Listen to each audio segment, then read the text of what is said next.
तुम्हारी किस किस्म की मोहब्बत है जो ममानी के सामने कुछ भी नहीं मायने रखती। उन्होंने रिश्ते के लिए मना किया। जिस मकसद से तुमने शादी की थी ना, वो वक्त बहुत करीब है। अब पीछे मत हटो। नहीं नहीं, मैं यहाँ से कहीं नहीं जाऊंगी। और तुमने कुछ नहीं किया। मेरू, मैं तुम्हें घर लेने के लिए आई, चलोगी ना हमारे साथ? हाँ हाँ, जरूर जाएगी मेहरू अपने घर। आखिर वही तो उसका घर है। नहीं, मैं यहाँ से कहीं नहीं जाऊंगी। मेरू, मैं तुम्हें घर लेने के लिए आई, चलोगी ना हमारे साथ? हाँ हाँ, जरूर जाएगी मेहरू अपने घर। मैं यहीं अपनी अम्मा के पास रहूंगी और प्लीज इनसे कहीं शराफत से यहाँ से चले जाएं।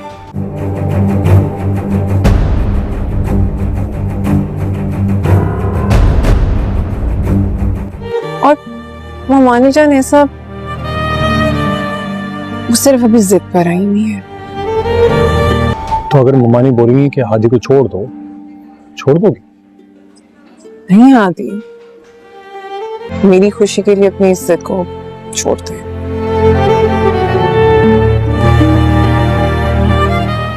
थोड़ा टाइम दो, वो अपनी इज्जत छोड़ देंगी। मैं उनको जानती हूँ, वो मुझसे इतना तो प्यार करती हैं कि अच्छा ठीक है, मगर सलमान, मुझे नहीं समझ आ रहा कि ये सब क्या हो रहा है। तुम्हें मुझसे मिलना होगा, वरना मैं खुद के साथ कुछ कर लूंगा। ये मसला मिलकर ही हल हो सकता है। मैं बहुत बुरे तरीके से फंस चुकी हूँ, मैं समझाती हूँ। जैन केमी इस वक्त बहुत ज़्यादा खुश है इस बात को लेकर कि मेहरू ने उनको इतनी बड़ी खुशखबरी दे दी है, और वो पिछली बातें सारी भुला चुकी हैं कि मेहरू ने उनको इतना बड़ा नुकसान करवा दिया है। लेकिन उसके बावजूद भी वो सब कुछ भुलाने को तैयार हैं और मेहरू को दिल से लगा कर रखा हुआ है। और वो इस बात को लेकर बहुत ज़्यादा एक्साइटेड हैं कि उनका नवासा या नवासी इस घर में आने वाले हैं, और वो अब मेहरू का बहुत ज़्यादा ख्याल रख रही हैं। और साथ ही साथ जैन को भी इस बात पर एग्री करती हैं कि मेहरू का बहुत ज़्यादा ख्याल रखना होगा उन्हें, और उन्हें तंग नहीं करना होगा। लेकिन अगर बात की जाए मेहरू की, तो मेहरू बहुत ज़्यादा शॉक में है, और मेहरू तो बहुत ज़्यादा परेशान हो चुकी है जब से इस खबर का पता चला है मेहरू को। क्योंकि मेहरू के इरादे तो इस घर में बसने वाले हैं ही नहीं। मेहरू तो इस घर से भागने की तैयारी कर रही है। बस जितना हो सकता है वो माल इकट्ठा कर रही है, और इकट्ठा कर करके सलमान को दी जा रही है। उसे लगता है कि सलमान के साथ उसकी ज़िंदगी ज़्यादा बेहतर गुजर सकती है।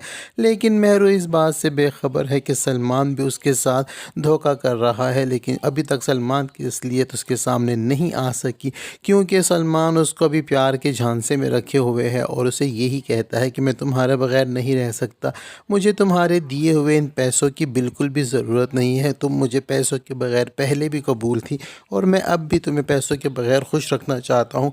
मगर ये तुम्हारी अपनी चॉइस है कि तुम अमीर बनना चाहती हो और तुम्हें लगता है कि पैसे से ही ज़िंदगी में खुशहाली है, तो ये पैसों का बंदोबस्त अब तुम्हें ही करना होगा। तो इसकी बातों में आकर ही मेहरू ने अपने घर से जेवरात चुरा कर सारे सलमान के हवाले कर दिए। जेवरात हथियाने के बाद भी सलमान की नीयत और उसका पेट अभी नहीं भरा, और वो और पैसों की डिमांड करता है मेहरू से, तो जिसके लिए मेहरू को एक दूसरी चाल चलनी पड़ती है, और वो किसी न किसी बहाने से वो अपनी सास का डायमंड का नेकलेस मांगती है और उसको भी चुरा लेती है। इसी नीयत से चुराती है कि वो सलमान को दे देगी, और सलमान जो बिज़नेस शुरू करना चाह रहा है तो उसमें इसके काम आएगा। क्योंकि सलमान उसको यही कहता है कि मेरा तुम्हारे अलावा कोई ऐसा दोस्त नहीं है जो इतना अमीर हो, जो मुझे पैसे दे सके। जितने भी हैं सब के सब कंगाल ही हैं, और खुशहाल ज़िंदगी गुजारना तुम्हारी ख्वाहिश है और तुम्हारा ख्वाब है, तो इसके लिए बंदोबस्त भी तुम्हें ही करना होगा। तो सलमान की बातों में आकर मेहरू अपने हाथों से ही चीज़ें उठा उठा कर सलमान को दे रही है, और सलमान उससे ले लेकर रखी जा रहा है, और उसको बेवकूफ़ बनाने पर सलमान खुश भी हो रहा है कि इतनी सादा लड़की है, मेरी बातों में आकर अपना नुकसान करी जा रही है। लेकिन मेहरू की ससुराल के साथ साथ मेहरू के मायके वाले भी बहुत ज़्यादा खुश हैं। इस खुशखबरी को लेकर बहुत ज़्यादा एक्साइटेड है। अगर बात की जाए आलिया की, तो वो भी बहुत ज़्यादा खुश है, और मुनीर साहब को भी खुशी हो रही है, और वो आलिया से यही कहते हैं कि ये कितनी खुशी की खबर है कि हमें अल्लाह पाक ने ये दिन देखना नसीब फरमाया है कि मेहरू हमें अपने नाती का चेहरा दिखाने वाली है। तो ये सुनकर जो आलिया बेगम है उसके चेहरे पर भी हंसी खिल जाती है, और यही कहती है कि बस अल्लाह पाक उसको अपने घर में खुश रखे। माँ बाप तो उसकी खुशी की दुआएं मांग रहे हैं, लेकिन माँ बाप को भी खबर नहीं है कि मेहरू खुद ही अपने पैर पर कुल्हाड़ी मार रही है। यहाँ पर अगर बात की जाए हादी और ज़ारा की, तो उन दोनों के रिश्ते का जो मसला चल रहा था, जब हादी की अम्मी जाकर हादी से कहेंगी कि खाला जान ने इनकार कर दिया है और उनकी बेइज्जती करके उनको घर से निकाल दिया है, तो हादी जब ज़ारा से मिल लेगा और ज़ारा से यही कंप्लेन करेगा कि तुम्हारी खाला ने इतनी बातें सुना दी अम्मी जान को और तुमने हमारे प्यार के लिए कोई स्टैंड तक नहीं लिया, तुम्हें कम से कम उनसे इतना तो कहना चाहिए था कि तुम मुझे पसंद करती हो। तो यहाँ ज़ारा कहती है कि मैं ज़रूर तुम्हें पसंद करती हूँ, लेकिन मैं अपनी खाला को उदास नहीं कर सकती। मैं जानती हूँ अपनी खाला की नेचर, वो थोड़ी ज़िद्दी हैं, उनकी भी ज़िद है, वो रिश्ता नहीं होने देंगे। लेकिन अगर उनको थोड़ा सा वक्त दिया जाए और वो कुछ वक्त के बाद ख़ुद ही ये फ़ैसला सुना देंगी। ज़ारा को लगता है कि थोड़े टाइम के बाद जो है उसकी खाला वो उस रिश्ते के लिए राज़ी हो जाएगी, लेकिन उसकी खाला ने तो पक्का इरादा ही करके लिए बैठी हुई है कि वो किसी सूरत भी हादी के साथ ज़ारा का रिश्ता नहीं होने देगी।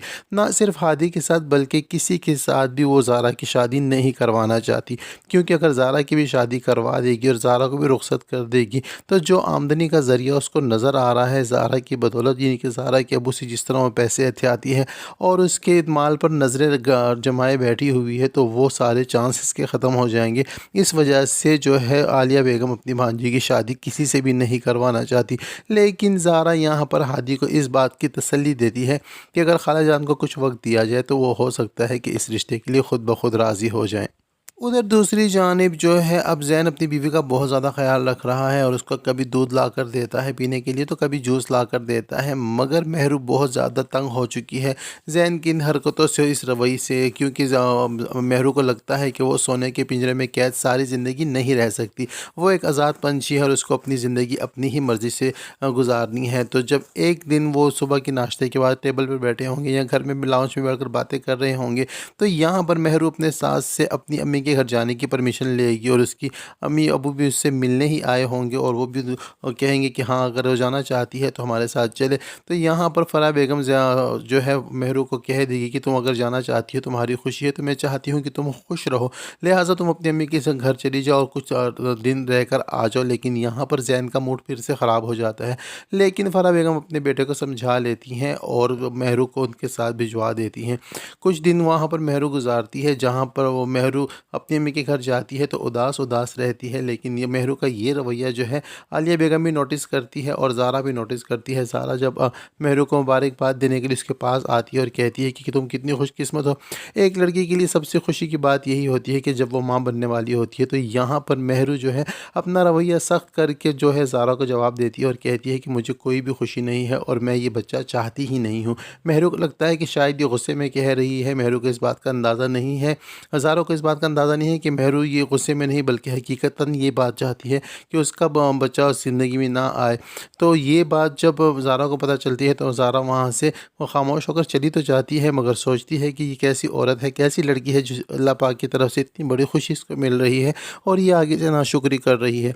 कुछ दिनों बाद जब फ़राह बेगम आएगी अपनी बहू को लेने के लिए, तो जब आलिया वो कहेंगी कि मैं अपनी बहू को लेने आई हूँ, तो आलिया बेगम ये कहेगी कि बिल्कुल तुम्हारे साथ जाएगी, उसका अपना घर है। लेकिन यहाँ पर सब अपनी सास के साथ वापस घर जाने से इनकार कर देगी। तो ये बात सबके लिए हैरत ज़दा हो सकती है कि आखिरकार मेहरू ने ऐसी हरकत क्यों की। लेकिन आलिया बेगम को पहले से तजस्सुस था, इसकी चाल चलन पर शक था। आखिरकार आलिया बेगम मेहरू को सलमान के साथ फ़ोन पर बात करते हुए रंगे हाथों पकड़ ही लेगी और यहाँ पर सारी गेम आलिया बेगम को समझ आने वाली है। वो अपनी बेटी को समझाती है कि जो तुम चाहती थी तुम्हें वो अल्लाह पाक ने खुद ही दे दिया है। अब तुम्हारे ऐश करने के और राज करने के दिन है और तुम इस भुक्कड़ के पीछे पड़ी हुई अपनी ज़िंदगी बर्बाद कर रही हो। आलिया बेगम बहुत समझाने की कोशिश करेगी लेकिन मेहरू हरगिज़ भी मानने वाली नहीं है। अब देखना ये है कि जब सलमान के साथ फिर से ताल्लुक़ कायम कर लिए हैं, मेहरू ने इस बात का पता आलिया बेगम को चला है, तो अब आलिया बेगम का अगला कदम क्या होगा। तो ये सब कुछ होने जा रहा है ड्रामा सीरियल मफाद परस्त के आने वाले एपिसोड में। अब तक के लिए इतना ही। वीडियो पसंद आती है तो वीडियो को लाइक और चैनल को सब्सक्राइब करना हरगिज़ ना भूलिएगा। साथ ही साथ बेल आइकन को भी प्रेस कर दें ताकि हमारी नई आने वाली वीडियो का नोटिफिकेशन सबसे पहले आप तक पहुंच सके। अब तक के लिए इतना ही, मिलते हैं नेक्स्ट वीडियो के साथ।